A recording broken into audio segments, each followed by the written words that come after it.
আচ্ছা, যেটা বলছিলাম যে আমি তো হচ্ছে 20 বছর ধরে আমার মেয়ের থেরাপিস্ট, কারণ আমি কোথাও কোনোদিন আজ পর্যন্ত আমার যাওয়া হয়ে ওঠেনি বা আমার সময় হয়ে ওঠেনি।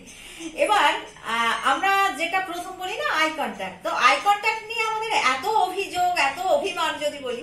এখন আই কন্ট্যাক্ট মানে আমার প্রথম প্রথম হাসি পেত যে আই কন্ট্যাক্ট মানে কি শুধুই আমার দিকে বাচ্চা তাকাবে বা জিনিসের উপরে, অবজেক্টের উপর তাকাবে, এমন তো নয়। আমার অভিষিকার ক্ষেত্রে মনে হয়েছিল যে আমার আই কন্ট্যাক্ট মানে সর্বত্র, looking up, looking down, looking right, looking left, looking beside, আমার মনে হয়েছিল এটা। তো আমি তখন হচ্ছে যেটা করলাম ওর জন্য, ওর একটা মনে হচ্ছিল আমার যে ওর হচ্ছে লুকিং ডাউনে একটা প্রবলেম হচ্ছে। আমি কি করলাম, আর আমি খুব পছন্দ করি হচ্ছে ফ্লোরে বসে বাচ্চাকে কাজ করানোর, কারণ আমি দেখেছি যে আমাদের হচ্ছে এই ফ্লোরে বসে কাজ করানোর অনেকগুলো সাইন্টিফিক কারণ আছে, সেগুলো আমি কোনো এক সময় বসবো।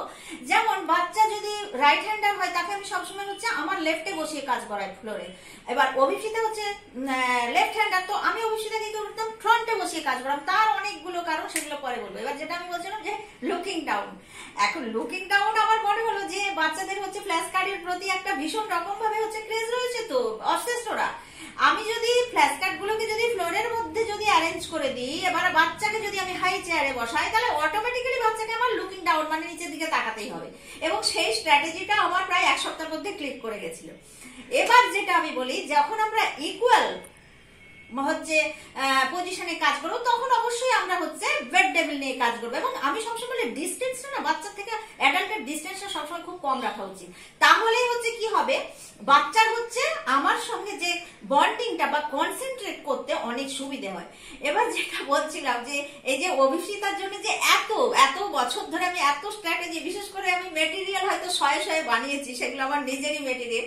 এবার সবসময় যে অভিষিতার স্ট্র্যাটেজি যে অন্য বাচ্চাদের ক্ষেত্রে যে কাজে লেগেছে এমনটা কিন্তু নয়।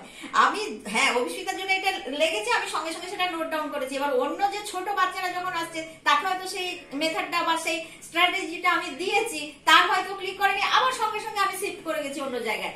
তো আমার হচ্ছে সবসময় মনে হয় যে আমরা হচ্ছে নিজেদেরকেও না, আমাদেরকে কিছু চিন্তা ভাবনা রাখতে হবে। সবসময় আমাকে থেরাপিস্ট কিছু বলবে বা কে কখন আমাকে কিছু বলে দেবে, তার উপরেই আমি কাজ করবো, এমনটা করলে কিন্তু খুব মুশকিল।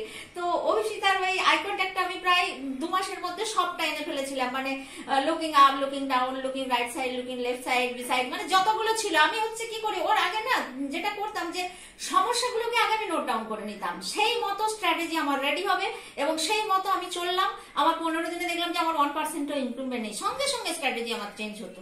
তো এইরকম করেই হচ্ছে আমি ওর আই কন্ট্যাক্টটাকে হচ্ছে ইমপ্রুভ করেছিলাম এবং আমার সেক্ষেত্রে কোনো প্রবলেম হয়নি।